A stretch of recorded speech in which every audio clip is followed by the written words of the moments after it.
আজকে আমি রুই মাছের একটা অন্যরকম রেসিপি নিয়ে চলে এলাম। এই রেসিপিটা আমার দিদা বানাতো। আসলে আগেকার দিনে তেমন খুব একটা ফ্রিজের ব্যবহার ছিল না, তাই মাছও বেশি দিন সংরক্ষণ করে রাখা যেত না।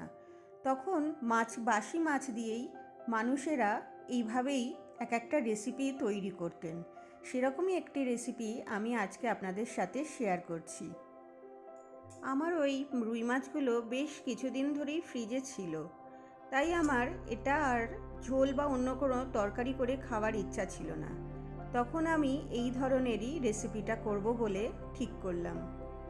প্রথমে আমি রুই মাছগুলোকে ভালোভাবে নুন হলুদ দিয়ে মাখিয়ে নিয়েছি।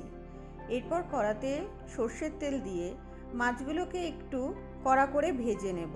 যেহেতু মাছগুলো একটু বাসি, তাই একটু হালকা কড়া করে ভেজে নিলে আমার মনে হয় রেসিপিটা আরও ভালো হবে। এভাবে সব মাছগুলোকে আমি লালচে করে ভেজে নিলাম। মাছগুলোকে একটু ঠান্ডা হওয়ার জন্য আমি সাইডে রেখে দিলাম। আর পেঁয়াজ, লঙ্কা, টমেটো কুচি করে নিলাম। আদা ও রসুন আমি এখানে গ্রেট করে নিয়েছি।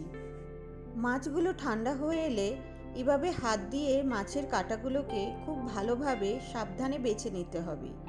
এই কাজটা কিন্তু খুব ধৈর্য নিয়ে করতে হবে, নইলে মাছের মধ্যে ছোট ছোট কাঁটা থেকে যাওয়ার সম্ভাবনা থাকবে।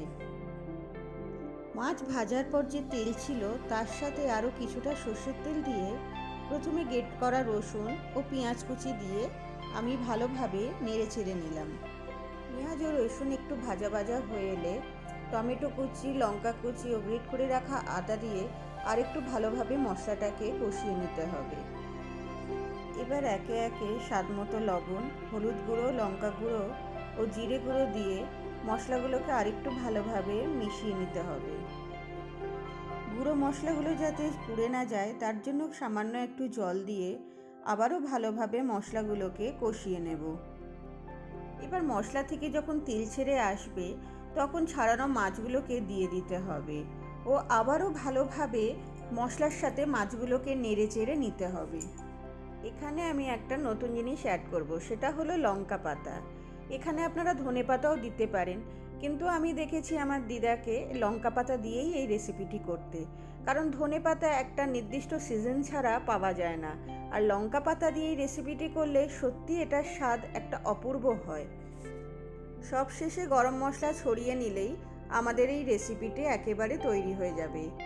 এই মাছের রেসিপিটা দিয়ে কিন্তু আপনারা আর একটা জিনিসও করতে পারেন, সেটা হচ্ছে মাছের কচুরি বা মাছের চপ।